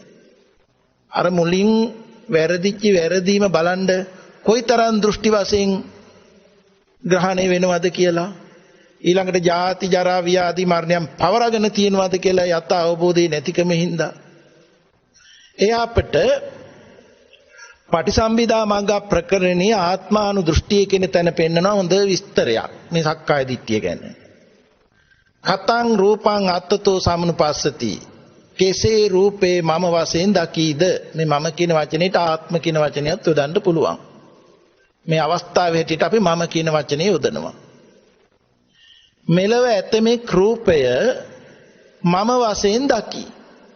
දැන් එතනදී මේ යම් විදියකින් අපි හිතන්නකො රූපකාම, ශබ්දකාම, ගන්ධකාම, රසකාම, ස්පර්ශකාමයන්ට යොමු නොවි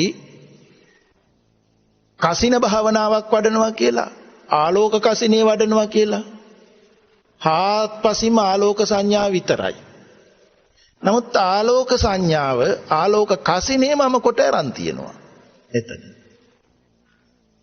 මම ඒ වචනේ කියවේ පොතට අනුව පැහැදිලි වෙන්න. නමුත් මෙතන බලන්න, මෙතන මේ රූපය මම කියලා මතයකටපත් වෙලා තියෙනවා. මුලදී තිබුණේ නෑනේ මේ රූපේට මම කියන මතයක්. දැන් පොඩි දරුවෙකු අඩුපාඩුවක් තියෙනකොට කුඩා දරුවට ඒ පිළිබඳව හැඟීමක් නැහැ. වැඩිහිටියෝනේ අඩුපාඩුව කෙරෙහි ශෝක වෙන්නේ, කනගාටු වෙන්නේ. ඒතර යම් තැනකදී රූපේ දැන හඳුනා ගන්නකොට සසර ගතිය එකතු වෙලා රූපේ මම වශයෙන් දකිනවා. ඒ යම් රූපයක් වේද ඒ මමය, යම් මමක් වේද ඒ රූපය. ඒත රූපයත් තමත් එකක් වුණා. දැන් එදිනෙදා අපි ගමන් කරනකොට, වාඩි වෙලා ඉන්නකොට, ආහාරයක් ගන්නකොට බලන්න මේ මම කියන හැඟීමයි රූපයයි කියලා එක් ඒකකයක් වශයෙන් පිළිගන්නවා විනා මෙතන. රූපයයි සිතුවිලි හිතයි අන්‍යෝන්‍ය සම්බන්ධතාවයක් වෙලා වැඩ කරනවා කියලා සිහි වෙනවද? අන්න ඒක තමයි රූපයයි මමයි එකක්ම වශයෙන් දකි. ඒකට අපිට උපමාවක් පෙන්නනවා. යම්සේ දැල් වෙන පහනක දැල්ලක් වේද, එහි යම් වර්ණයක් වේද, දැල්ලත් වර්ණයත් එකක්ම කොට දකි. එපරිද්දෙන් ඇතමෙක් රූපේ මම වශයෙන් දකි. ඒ දෘෂ්ටියේ පිහිටලා ඇලීමෙන් ආසා කරයි. නමුත් දෘෂ්ටිය වස්තුව නොවේ. මම වෙමි කියලා දකින දෘෂ්ටිය මතය වස්තුව නොවේ. අපි වස්තුව ගැන මුලින් පැහැදිලි කළානේ. හට ගන්නවා නිරුද්ධ වෙනවා කියලා. දෘෂ්ටිය වස්තුව නෙමෙයි. වස්තුව දෘෂ්ටිය නොවේ. දෘෂ්ටියයි වස්තුවයි එකක්ම වශයෙන් දකි. මෙන්න මේකයි අර රූපං අත්තතෝ සමනුපස්සති, රූපේ තමා වශයෙන් දකි කියන පළවෙනි ආත්මානු දෘෂ්ටිය. ඊළඟට අපිට පෙන්නනවා කතං රූපවන්තං වාත්තානං සමනුපස්සති. කෙසේ මම රූපවත් කොට දකීද? රූපේ මම ඊළඟට මම කියන මතේ ඉස්සර වෙලා රූපේ පවර ගන්නවා. ඉස්සලා රූපේ හේතුවක් කරගෙන මම කියන මතේට ආවා. දැන් මම කියන මතේ ඉස්සර වෙලා මගේ මම රූපේ කියලා ගන්නවා දෙවෙනි තැනදී. එතකොට මම කියන මතේ ඉස්සර වෙන්න නම් සිතුවිලි හිත් පහළ වෙන්න එපා. ඒකට තමයි වේදනාව, සංඥාව, සංකාරය, විඥානය. ඒතර වේදනාව, සංඥාව, සංකාරය, විඥානය මම කොට දකි. මම කොටගත් වේදනාව, සංඥාව, සංකාරය, විඥානය රූපයක් වශයෙන් දකි, වස්තුවක් වශයෙන් දකි. වේදනාව, සංඥාව, සංකාර, විඥාන කියන ආදි වචන. නැතිනම් මේ යමක් හඳුනා ගන්නා වූ සිතුවිලි නැතුව රූපයක් ගැන කතා කරන්න බෑනේ. එතකොට වේදනාව, සංඥාව, සංකාරය, විඥානි සිතුවිලි සිත වස්තුමේ රූපයක් වශයෙන් පිළිගනි. එතකොට තමයි පෙන්වන්නේ මම රූපවත් කොට දකි.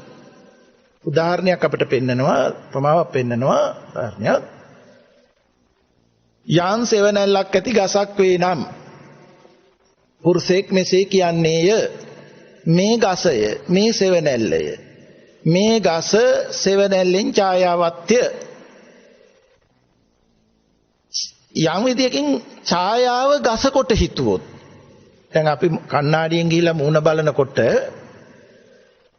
මූණ අමතක වෙලා ඡායාව මූණ කියලා ගන්න වෙලාවල් තියෙනවනේ. එමෙිට දැන් කණ්ණාඩියේ බලාගෙන ඉන්නකොට ඉදිරියෙන් තියෙන මූණ අමතක වෙන්න පුළුවන්. කියන්නේ භෞතික රූපේ අමතක වෙන්න පුළුවන් එක මොහොතකදී. අර ඡායාව වස්තුව විදිහට ඡායාව මම කොට ගන්නවා. ඒ වාගේ අර ඡායාව ගහ කියලා ගත්තා වාගේ ගස්වැල් වැටෙනවා ඡායාවක්. නමුත් ඡායා ස්වභාවයේ ගස්වැල් කියලා ගන්නි. දැන් සිනමා දර්ශනයක් දකින්නකොට ඒ ප්‍රේක්ෂකයෝ එක දිහා බලලා අඬන්නේ, hina වෙන්නේ, වස්තු කොට අරන්නේ. සිනමාව කියන ස්වභාවය ඒ වෙලාවට මොහොතක් අමතක වෙනවනේ. අන්න ඒ වාගේ මේ වේදනාව, සංඥාව, සංකාරය කියන සිතුවිලි සිත මම කොට දකි. වේදනාව, සංඥාව, සංකාරය, විඥානි මම කොට දැක මම රූපේ කොට දකි. මේක රූපවන්තං වාත්තාන මම රූපවත් කොට දකි කියන දෙවෙනි ආත්මානු දෘෂ්ටියයි. තුන්වෙනි අවස්ථාව අපිට පෙන්නනවා කතං අත්තනි වා රූපං. කතං අත්තනි රූපං සමනුපස්සති. කෙසේ මම තුල රූපේ දකීද? මෙලොව ඇතමෙක් වේදනා, සංඥා, සංකාර, විඥාන මම වශයෙන් දකි. වේදනා, සංඥා, සංකාර, විඥාන මම යයි පිළිගෙන මා තුල රූපේ දකි. ඒ තුල තමයි රූපේ තියෙන්නේ කියලා දකිනවා. අපිට උදාහරණය ගන්ධයෙන් යුත් මලක් වේද? ඒ ගැන පුරුෂයෙක් මෙසේ කියන්නේය, මේ මලය, මේ ගන්ධය, මේ ගන්ධයේ මේ මල තුල වේ. මේ පුෂ්පය තුල ගන්ධය දකින්නේද එපෙරෙද්දෙන් ඇතමෙක් වේදනාව සංඥාව සංකාරේ විඥානේ මම වශයෙන් දකි. වේදනාව සංඥාව සංකාරේ විඥානේ මම වශයෙන් දැක මේ මම තුල ඒ කියන්නේ මල තුල ගන්ධය තියෙනවා කිව්වා වාගේ මේ මම තුල රූපේ වේයයි තමා තුල රූපේ දකි. මොනක තමයි අත්ථනිවා රූපං මම තුල රූපේ දකි. තුන්වෙනි ආත්මානු දෘෂ්ටියයි. හතරවෙනි අවස්ථාවට අපිට පෙන්නනවා කතං රූපස්මින් අත්ථානං සමනුපස්සති. කෙසේ රූපේහි මම දකීද? මෙලව ඇතමෙක් වේදනාව සංඥාව සංකාරේ විඥානේ මම වශයෙන් දැක මේ මම මේ රූපේහි වේ කියලා මම කොට අරගෙන මම රූපේහි වෙහි කියලා හිතනවා. මෙසේ රූපේහි මම ඇතයි දකි. යම්සේ කරඬුවක බහලන මණිකක් වේද ඒ ගැන පුරුෂයෙක් මෙසේ කියන්නේය. මේ මණිකය මේ කරඬුවය මේ මෙසේ මේ කරඬුවේලා මණික දකින්නේද එපරිද්දෙන් ඇතෙමෙක් වේදනාව සංඥාව සංකාරේ විඥානේ මම වශයෙන් දැක මේ මම ඒ කියන්නේ මණික මේ කරඬුවේ වේ කියලා කීවා වාගේ මේ මම මේ රූපෙහි වේ කියලා දකිනවා. රූපස්මින් වාත්තානං රූපේ තුල මම දකි. මේ සතරවෙනි ආත්මාන දෘෂ්ටියයි. මෙන්න මේ ආකාරයට 20 ආකාර සක්කාය දිට්ඨියක් වෙන බව එතකොට අපිට පේනවා රූප වේදනා සංඥා සංකාර විඥාන කියන පහ හතර ආකාරයකට එතන නැగిලා තියෙනවා. එතකොට 20ක් වෙනවා. ඒ නිසා මාත්‍රිකා පාඨය අපිට පෙන්නවා රූපේ කෝ භික්කවේ සති රූපං උපාදාය රූපං අබිනිවිස්ස සක්කාය දිට්ඨි උපපජ්ජති. මහණෙනි රූපේ ඇති කල්ලි රූපේ ඇසුරු කොට රූපේ ප්‍රත්‍ය කොට සක්කාය දිට්ඨිය උපදී. වේදනාය සති වේදනං උපාදාය වේදනං අබිනිවිස්ස සක්කාය දිට්ඨිය උපපජ්ජති. වේදනාව ඇති කල්ලි වේදනාව ඇසුරු කොට වේදනාව ප්‍රත්‍ය කොට සක්කාය දිට්ඨිය උපදී. සංඥා සති සංඥාං උපාදාය සංඥාං අබිනිවිස්ස සක්කාය දිට්ඨිය උපපජ්ජති. සංඥාව ඇති කල්ලි සංඥාව ඇසුරු කොට සංඥාව ප්‍රත්‍ය කොට සක්කාය දිට්ඨිය උපදී. සංකාරේසු සති සංකාරේ උපාදාය සංකාරේ අබිනිවිස්ස සක්කාය දිට්ඨිය උපපජ්ජති. සංකාරේ ඇති කල්ලි සංකාරේ ඇසුරු කොට සංකාරේ ප්‍රත්‍ය කොට සක්කාය දිට්ඨිය උපදී. විඥානේ සති විඥානං උපාදාය විඥානං අබිනිවිස්ස සක්කාය දිට්ඨිය උපපජ්ජති. විඥානේ ඇති කල්ලි විඥානේ ඇසුරු කොට විඥානේ ප්‍රත්‍ය කොට සක්කාය දිට්ඨිය උපදී. මෙන්න මේකයි සක්කාය දිට්ඨිය උපදින්නා වූ ආකාරය. ඊළඟට අපිට මජ්ක්‍ධිම නිකායේ චූල වේදල්ල සූත්‍රෙහි විසාක උපාසකතුමා ධම්මදින්නා රහත් මෙහෙණින් වහන්සේගෙන් අහන ප්‍රශ්නය ආර්යාවනි කෙසේනම් සක්කාය දිට්ඨිය නොවේද? එවත් විසාකේනි මෙලව ආර්යයන් දක්නා ආර්ය ධර්මයේ දක්ෂ ආර්ය ධර්මයේ හික්මුණු සත්පුරුෂයන් දක්නා සත්පුරුෂ ධර්මයේ දක්ෂ සත්පුරුෂ ධර්මයේ හික්මුණු ශ්‍රුතවත් ආර්ය ශ්‍රාවකයා න රූපං අත්තතෝ සමනුපස්සති රූපේ මම වශයෙන් නොදකි. න රූපවන්තං වාත්තානං මම රූපවත් කොට හෝ න අත්තනිවා රූපං මම තුල රූපේ හෝ න රූපස්මින් වාත්තානං රූපේ තුල මම හෝ නොදකි. එතකොට මේක වේදනාව සංඥාව සංකාරේ විඥානියත් එතකොට ඒ සමග එනවා එකක් පැහැදිලි වෙනකොට මේන් සක්කාය දිට්ඨිය නොවේ. දැන් සක්කාය දිට්ඨි පහාන සූත්‍රයේ සංයුක්ත නිකායේ සක්කාය දිට්ඨි පහාන සූත්‍රයේ මේ පිළිබඳ අපිට ඊටාම කෙටි සාරාංශයක් දෙනවා. මේ සක්කාය දිට්ඨිය පහවීම තේරුම් ගන්න. වහන්ස කෙසේ දන්නහුගේ කෙසේ දක්නහුගේ සක්කාය දිට්ඨිය ප්‍රහීන වේද? භාග්‍යතුන් වහන්සේ වදාරනවා මහණිය ඇස දුක් විසින් දන්නහුගේ දක්නහුගේ සක්කාය දිට්ඨිය ප්‍රහීන වේ. රූපයන් දුක් විසින් දන්නහුගේ දක්නහුගේ සක්කාය දිට්ඨිය ප්‍රහීන වේ. චක්කු විඥානේ දුක් විසින් දන්නහුගේ දක්නහුගේ සක්කාය දිට්ඨිය ප්‍රහීන වේ. චක්කු සම්පස්සය දුක් විසින් දන්නහුගේ දක්නහුගේ සක්කාය දිට්ඨිය ප්‍රහීන වේ. චක්කු සම්පස්සේ නිසා සැප දුක් හෝ උපේක්ෂා වේදනාවක් උපදීද ඒ දුක් විසින් දන්නහුගේ දක්නහුගේ සක්කාය දිට්ඨිය ප්‍රහීන වේ. අපි බලමු. දැන් ඇසට හමු වෙන රූපය ඇසත් රූපයත් නිසා හට ගන්නා රූප දැන ගන්නා හිත චක්කු විඥානය ඇසත් රූපයත් විඥානයත් කියන තුන් දෙනාගේ එකතුවෙන් ඇති වෙන චක්කු සම්පස්සය පස්සපච්චා වේදනා සම්පස්සේ නිසා හට ගන්නා වූ සැප හෝ දුක් හෝ උපේක්ඛා හෝ වේදනා දුක් විසින් දන්නහුගේ සක්කාය දිට්ඨිය ප්‍රහීන වේ. ආයතන හයටම කියනවා විදිහට. අපි දැන් බලනකොට මේ දුක්ඛ කියන වචනේ එක අර්ථයක් තමයි විපරිණාමී කියන එක. නොපවතිනවා කැමැති ආකාරයට තියෙන්නේ නැහැ කියන එක විපරිණාම දුක්ඛයක්. දුක්ඛ. ඒ වචනේ අපි මෙතෙන්ද එකතු කරමු. දැන් චක්කු ප්‍රසාදය මේ පැහැදිලිතාවය තියෙන ධර්මයක් නෙමේ හේතු නිසා හටගන්න ධර්මයක්. අපි මුලදී ගාක් එක ආරම්භයේ ධම්ම හේතු ගැන කතා කරුවා. මේ වෙලාවේ සාරාංශය කියනවා කන බොන ආහාරයේ ලේ ධාතුවට ඇරිලා ඒකේ අතිසූක්ෂම තත්ත්වයයි ආස්වාස වාතයයි පෙනහැල්ලේ කර්මයෙන් අටගත් පෙනහැල්ලේදී සංයෝග වෙලා හදවත හරහා පැතිරෙන නිසා උණුසුම ඇති වෙනවා. ඒ ඇස කන දිව නාසය ශරීරයේ මනස මේ ඉන්ද්‍රියන් පවතින්නේ ආයු නිසා. ආරම්භක ආයු ශක්තිය නිසා.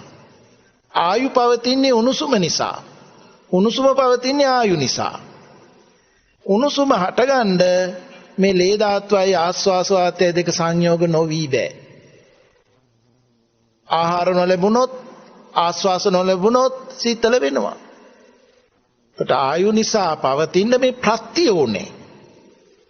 ආස්වාස වාතයේ ලේ ධාතුව සංයෝගයෙන් උණුසුම ඇති වෙන හින්දා මේ ප්‍රසාද ශක්තිය දෙනවා. නැත්නම් මල දිරුරක්. එහෙනම් ප්‍රසාද ගතිය ඉපිද නැසෙන්නක්.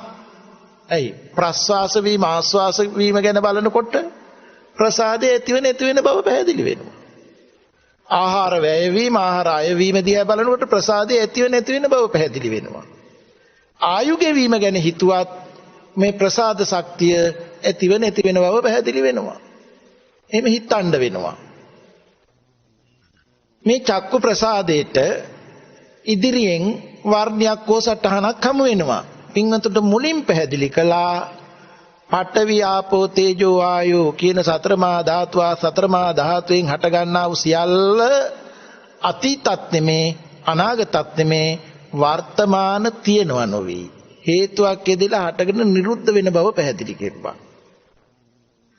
මේ හටගෙන නිරුද්ධ වෙන නොහොත් අනිත්‍ය චක්කු ප්‍රසාදයට හටගෙන නිරුද්ධ වෙන අනිත්‍ය ගෝචර රූපයයි එහෙනම් මේ හමු වෙන්නේ. ආලෝකේ උදව් කරනවා. ඡායාව වැටෙන්න. ආලෝකයේද හටගෙන නිරුද්ධ වෙන ධර්මයක් අනිත්‍ය ධර්මයක්. ඒ අරමය යම් ප්‍රතිබිම්බයක් හට ගන්නවා නම් ප්‍රතිබිම්බේ හට ගන්න උදව් වුණු ප්‍රසාදයක් ගෝචරයක් ආලෝකයක් අනිත්‍ය නොහොත් හටගෙන නිරුද්ධ වෙන ධර්මයක් නම් ප්‍රතිබිම්බයත් හටගෙන නිරුද්ධ වෙන ධර්මයක්. ඒ නිසා මේ සිද්ධාන්තේ කෙනෙක් නොවේයි. අනාත්මයි. අනිත්‍යයි අනාත්මයි. එතෙන්ද කෙනෙකුගේ කතාවක් නැහැ. නමුත් මේ ප්‍රසාදයට ගැටෙනකොට තජ්ජෝ සමන්නාරෝති. එයින් උපදිනා වූ සිහිවීමක් වෙනවා. සිහිවෙන්න හේතුව පින්වතුන්ට මතක් කළා අනුකරණයයි අනුසයයි දෙක එකට එකතු වෙලා සිහි වෙනකොට අනුවණින් සිහි වෙන්නේ. ඒකට කියනවා අයෝනිසෝ මනසිකාරය. සිදුවෙන ස්වභාවය නෙමෙයි සිහි වෙන්නේ. අනුකරණයෙන් වෙච්ච ආකාරය අනුකරණය කිව්වේ නම් කරගත්ත විදිය. අනුසය කියලා කිව්වේ දිට්ඨි අනුසය ප්‍රධානයි යමක් ඇති බවක් බලන්නේ අන්නේ ගතිය උතෙන් එකතු වෙනවා අයෝනිසෝ මනසිකාරය එකතු වෙලා සිහි වෙනවා අනුවණින් සිහි වෙනවා අනුවණින් සිහි වෙනකොට රූප දැන ගන්නා හිත චක්කු විඥානයේ පහළ වෙනවා චක්කු විඥාණයට බඳුන් වෙන්නේ සිතුවිලිමය රූපයක් නාම රූපයක් නමුත් නාම රූපයක් විඥාණයෙන් දැනගන්නවා කියලා නෙමෙයි පිළිගන්න වෙන්නේ භෞතිකමය වූ වස්තුමය රූපයක් කියලා අවිද්‍යාවෙන් ඇහුණා යථා ස්වභාවය වෙයිලයි සිහි වුණේ ඒ විදිහටයි භාවිතා වෙලා තියෙන්නේ නිසා රූපයක් තියෙනවා නම් පෙනීමකුත් තියෙනවා රූපයයි පෙනීමයි විඥානයයි කියන තුන උතන එකතු වෙනවා එඳ චක්කුංච පටිච්ච රූපේච උප්පජ්ජති චක්කු විඥානං චක්කු ප්‍රසාදයට ගෝචර රූපේ ගැටෙනකොට ඔය ආකාර ප්‍රත්‍යක්‍රමයෙන් රූප දැන ගන්නා හිතක් ඇති වෙනවා ඇති වෙනකොට එතෙන්ද අවිද්‍යාව ප්‍රත්‍ය වෙච්චකම නිසා අයෝනිසෝ මනසිකාරයේ වෙච්චකම හින්දා බලන්නෙක් ඉන්නවා බලන්න දෙයක් තියෙනවා කියලා විඥානය තුල පිළිගන්න වෙනවා එහෙනම් තින්නම් සංගති පස්සෝ කියන වචනේ එතෙන්වත් එකතු කරලා බලන්න ඕනේ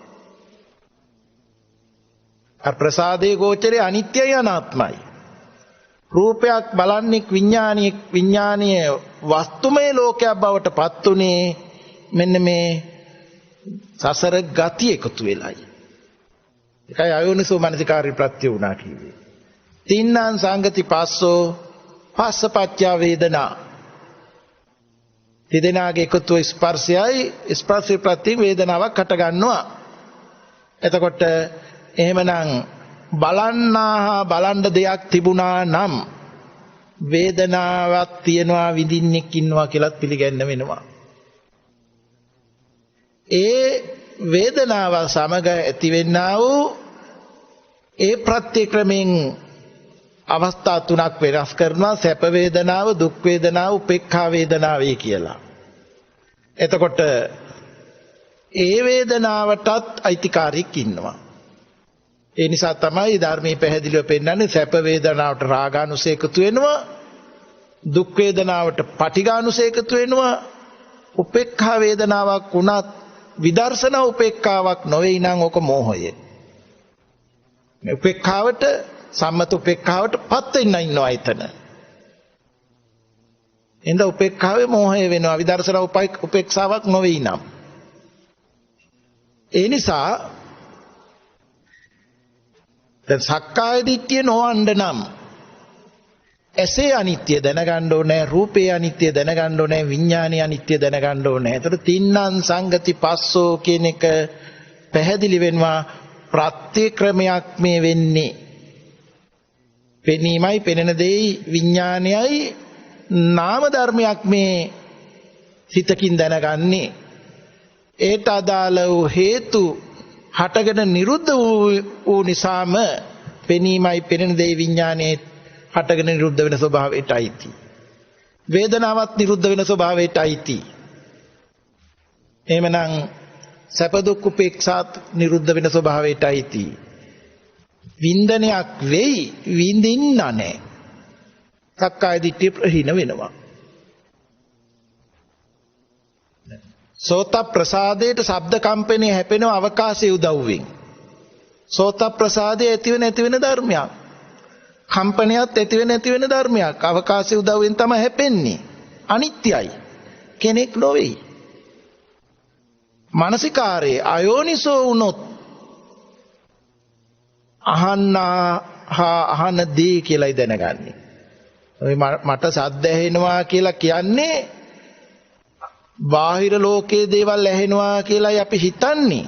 බාහිරේ වෙන්නේ කම්පනයක් ඇති වෙලා නැතිවීම විතරයි. හොඳයි කම්පනයේ අවකාශයේ උදව්වෙන් කම්බරේ හැපිලා කම්පණය වුණාට ඒ පිළිබඳව සිහිවීමක් දැන ගැනීමක් නැත්නම් ශබ්දයක් වෙනවද? එන විඥානේ හරහානේ මේ ඇහිම ඇහෙන කාරණේ පිළිගැනීම වෙන්නේ. ඒ නිසානේ කරුණු තුනේ ස්පර්ශයෙන් වේදනාවක් වෙන්නේ. අවබෝධයක් තියෙනවා නම් ශබ්දය ඇතිව නැති වෙනවා විපරිණාමයක්. කන ඇතිව නැති වෙනවා. ඒ නිසා හට ගන්නා විඥානය ඇතිව නැති වෙනවා. තිදෙනාගේ එකතු ඇතිව නැති වෙනවා. එහෙනම් වේදනාවත් ඇතිව නැති වෙනවා. ශබ්දයක් ඇහිමක් වෙයි. වින්දනයක් වෙයි. ඒකට සක්කාය දිට්ඨිය නෑ. අහන්න නෑ. නාසයට වායෝ ධාතු උදව්වෙන් ගන්ධේ තැවරෙනවා. දැනගැනිල්ලක් වෙනවා. මේ ප්‍රත්‍ය ක්‍රමය ඇතිව නැති වෙනවා. දිවට රසයේ තැවරෙනවා. දැනගැනිල්ලක් වෙනවා. ස්පර්ශ වේදනා හට ගන්නවා. ප්‍රත්‍ය ක්‍රමය ඇතිව නැති වෙන බව පැහැදිලි වෙලා තියෙනවා. කයට ගැටෙන දේවල් හැපෙනවා. දැනගැනිල්ලක් ඇති වෙනවා. ස්පර්ශ වීමක් වෙනවා. හටගෙන නැති වෙනවා. ඒ නිසා රූප දැනගැනීමක් වූාට දැනගන්න නැහැ. ශබ්ද ඇහිමක් වූාට අහන්නෙක් නැහැ. ගන්ධ රස ස්පර්ශයන් වින්දනී වාට වින්දනී කරන්න නැහැ. මුළුමනින් මේක හේතුඵල නිරෝධයකට ඇතුළත්. ඊළඟට අපිට පෙන්නනවා මේ මනස ගැනත්. මනං දුක්ඛතෝ ඥානතෝ පස්සතෝ සක්කාය දිට්ඨි පහියති. ධම්මේ දුක්ඛතෝ ඥානතෝ පස්සතෝ සක්කාය දිට්ඨි පහියති. මනෝ විඥානං දුක්ඛතෝ ඥානතෝ පස්සතෝ සක්කාය දිට්ඨි පහියති. මනෝ සම්පස්සං දුක්ඛතෝ ඥානතෝ පස්සතෝ සක්කාය දිට්ඨි පහියති. යම්පිදං මනෝ සම්පස්ස පච්චා uppajjati වේදිතං සුඛං වා දුක්ඛං වා අදුක්ඛම සුඛං වා තම්පි දුක්ඛතෝ ඥානතෝ පස්සතෝ සක්කාය දිට්ඨි පහියති. මනස ගැන බලන්න. මේ පංච ద్వාරයෙන් භාවිතා වෙලා අතහැරුණු භාවිතා වෙලා නිරුද්ධ වුණු ස්වභාවයවල්. එහෙම නැත්නම් හතර ඉරියව්වම භාවිතා වෙලා ක්‍රියා වෙලා නිරුද්ධ වුණු ස්වභාවයවල් මේ මනසේ තියෙනවා යලි උපද්දවන්නා වූ ගතියක්. ඒකේ ආකාරයක් උපද්දවනවා. දැන් අතීතේ හිටපු ආකාරය මැවෙනවනේ. මනස කියලා කියන්නේ මේ ආස්වාසය ලේ ධාතුව දෙක සංයෝගී උණුසුම ශක්තිය තියෙනවා නම් භාවිතා වෙන සිහි වෙන හැකියාව. ඒක කර්මින් දුන්නේ මුල. ඒ න්‍යායෙන් එන්නේ. ඒ භාවිතා වෙන සිහි වෙන ස්වභාවයට සිහියට නැගෙන්නේ අර භාවිතා වෙච්ච හේතු. ඒවා නැති වුණා කීවට යලි ආකාරයක් හට ගන්නවා. ඒක තමයි ප්‍රත්‍යක්‍රමය. ඒකයි මනංච පටිච්ච ධම්මේ චුප්පජ්ජති මනෝ විඥානං කියලා පෙන්නන්නේ. මනසට ධර්මෝ ප්‍රත්‍ය වෙලා මනෝ විඥානේ හට ගන්නවා කියලා දැන ගැනීම. ඒ අවස්ථාවටත් එහෙනම් මගේ අතීතය කියලා හිටපු ආකාර තැන් 100ට නැගෙනවා. නමුත් ඒ තැන් බාහිර ලෝකේ තියනවාද? සතර මහා ධාතුන්ගෙන් හටගත් දේ එතන නැති වුණානේ. ඒ පරිහරණය කරපු රූප ස්වභාවයත් ආස්වාස ප්‍රස්වාසයත් එක්ක නැති වුණානේ. නමුත් අද ආස්වාස ශක්තිය ආස්වාස නිසා ශක්තිය දෙනකොට ඒකේ අනුරුවක් 100ට නැගෙනවා. නැගලා මනෝ විඥානේ දැන ගැනීමට එනවා. මනසත් අරමුණත් මනෝ විඥානියත් මම හිටපු තැන කපාරට අපිට 100ට නැගෙන්න ඕනේ. සිහි වෙලා දැන ගැනීමක් වෙනවා. ආස්වාසය ශක්තිය දෙනවා. ප්‍රස්වාස වෙනවා වාගේ සියල්ල නිරුද්ධ වෙනවා. ඒකට එකතු නොවෙන්න පුළුවන්. නැති අතීතයේ අනුරුවක් ඉදිරිපත් වෙනවා. ආස්වාසය දෙනවා. ප්‍රස්වාස වෙනවා. බලන්න රූපයත් ඇතිව නැති වෙන බව දැක්කා. අර විඥානේ මනෝ විඥාණයට බඳුන්නුණු වේදනා සංඥා සංඛාරත් ඇතිව නැති වෙන බව දැක්කා. විස්තරේ නැති වුණාට 100ට ගන්න පුළුවන්. නූපන්නව අනාගතයක් එනවා. අනාගත බයක් උපදිනවා. තව අනාගතයකටපත් උනේ නෑනේ. පත් වෙන්නේ මේ වගේම වර්තමානයේකනේ. ඒ වෙලාවටත් මනස මුල් කොට අනාගත සැලසුමක් 100ට නැගෙනවා. ආස්වාසය ඇදෙනවා, ශක්තිය දෙනවා, ප්‍රස්වාස වෙනවා. ඉඳ අතීතයටපත් නොවන්න අනාගත ස්කන්ධ අනුගමනය නොකරන්න වර්තමාන ස්වභාවය ඇතිව නැති වෙන බව අවබෝධ කරන්න. එහෙම අවබෝධ කළොත් සක්කාය දිට්ඨිය ප්‍රහීන වෙනවා. මේ ස්වභාවයට පත් වෙන්න තැනක් පෙන්වන්න බැරුව යනවා. ඒ සමගම ඒ ගැන සැකය විචිකිච්ඡාව කැඩෙනවා. අන්මගක් අනුගමනය නොකිරීම වෙනවා. සීලප්පත පරාමාසය වෙනවා. ආර්ය අෂ්ටාංගික මාර්ගයේ සම්මා දිට්ඨිය ඇති වෙනවා. හේතුඵල නිරෝධයත් එක්ක සම්මා දිට්ඨිය එනවා. සම්මා දිට්ඨිය කියන්නේ මේ උපාදානස්කන්ධේ පරිහරණය කෙලවරක් නැහැ, දුකයි. මුලදී මම මතක් කළා ජාතිය ජරාව ව්‍යාධිය මරණයට එකතු වෙමින් ජාතිය ජරාව මරණයටම කැමති වෙනවා. දුකට හේතු ඇති කරගෙන ආයත් ජාති ජරා ව්‍යාධි මරණ ස්කන්ධයම පරිහරණය වෙනවා. දැන් ඒ බව අවබෝධ වෙලා හේතුඵල නිරෝධය දුක්ඛ නිරෝධය අවබෝධ වෙනවා. පුරාණ කර්මක් සේ වෙන හැටි, අලුතින් කර්ම රැස් නොවන හැටි සම්මා දිට්ඨිය වෙනවා. සම්මා දිට්ඨිය සමගම සම්මා සංකප්ප, සම්මා වාචා, සම්මා කම්මන්ත, සම්මා ජීව, සම්මා වායාම, සම්මා සති, සම්මා සමාධි අංග ඉදිරිපසු නැතුව ප්‍රත්‍ය වෙනවා. හරියට හිතත් වචනයත් කයත් එකවර සංවර වුණා වාගේ. ඒ නිසා ඒ නුවණින් යුක්තව අන්මගක් අනුගමනය වෙන්නේ නැහැ. ආර්යෂ්ටාංගික මාර්ගය අනුගමනය වෙච්ච නිසා උතුම් වූ මාර්ගක්ෂණේ පලස්සනේ සෝතාපට්ටි ඵලයේ සාත් වෙනවා. ඒ නිසා සංසාරේ ගමන අතිශයින් ප්‍රමාද වොහොත් ජීවිත 7කට සීමා වෙනවා කියලා පෙන්නලා තියෙනවා. කොච්චර උතුම් ස්වභාවයක්ද තත්ත්වයක්ද කියලා එතකොට බලන්න. ඒ නිසා අපි මේ ජීවිතයේ තුල මේ බුද්ධෝත්පාද කාලේ ධර්මයේ ශ්‍රවණය කරලා ඊට අනුව ප්‍රඥාව දියුණු කරගෙන ජීවිතයේ තුලට එකතු කරලා ජාතියක් ජරාවක් ව්‍යාධියක් ශෝකයක් මරණයක් නැත්තා වූ උතුම් වූ නිර්වාණ අවබෝධයේ පිණිසම හේතු ආසනාව වේවා කියලා අපි අදහස් කරගනිමු. මේ ප්‍රඥා නාලිකාවේ නිර්මාතෘ ගෞරවනීය නායක ස්වාමින් වහන්සේ ඇතුළු ඒ කාර්ය මණ්ඩලයටද මේ සත්කාරයේ හේතුවෙන් උතුම් වූ නිවනින් සැනසේවා. සියලු දෙනාටම තෙරුවන් සරණයි. ආකාසට්ඨා ච බුම්මට්ඨා දේවා නාග මහිද්దికා පුඤ්ඤන්තං අනුමෝදිත්වා චිරන් රක්ඛන්තු ලෝක සාසනං. ආකාසට්ඨා ච බුම්මට්ඨා දේවා නාග මහිද්దికා පුඤ්ඤන්තං අනුමෝදිත්වා චිරන් රක්ඛන්තු දේශනං. ආකාසට්ඨා ච බුම්මට්ඨා දේවා නාග මහිද්దికා පුඤ්ඤන්තං අනුමෝදිත්වා චිරන් රක්ඛන්තුං සදා. තෙරුවන් සරණයි.